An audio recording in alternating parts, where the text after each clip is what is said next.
In this video, I'll beat 2 levels. One where I got the world record on an Alpharad speedrun level using shortcuts, and this one that's so complicated I had to use 3 of my hands to beat it.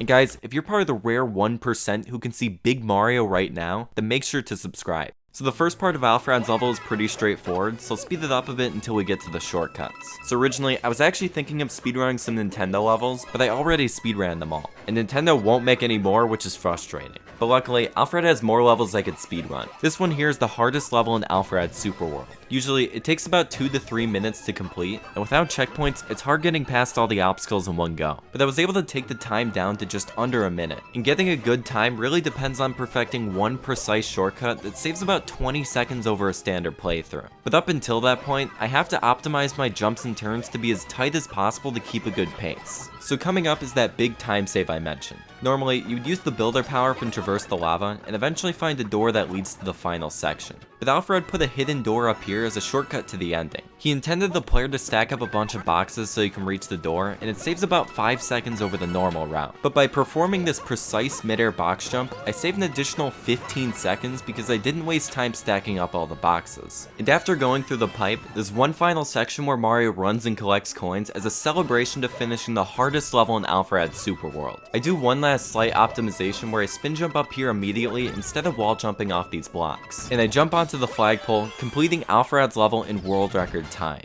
So this next level is so hard that I had to use 3 of my hands to beat it. In the beginning, I bonk this bob-omb into the clear pipe as I shell jump down below, and I catch the bob-omb so I can eventually throw it here and activate the block to push down the shell for a mid-air jump.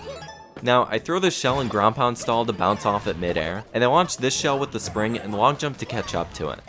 I throw the spring and bounce off at mid-air, drop the shell and bounce off that, and I shell jump off the switches to open the path. And with this shell, I throw it ahead and jump over it so I can line up for a mid-air jump here. The block shoved me into a shell jump, now I ground pound into the spring and wall jump to the key door.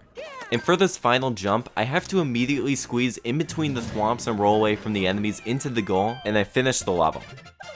So whenever I achieve something like getting the world record on Alpharad's level, I like to celebrate by putting something up on my wall that symbolizes my achievement. But it's hard to celebrate anything when Nintendo hasn't made any Ninja speedrun levels for 8 months. So until they make more, I've stolen Nintendo's headquarters and put it on my wall.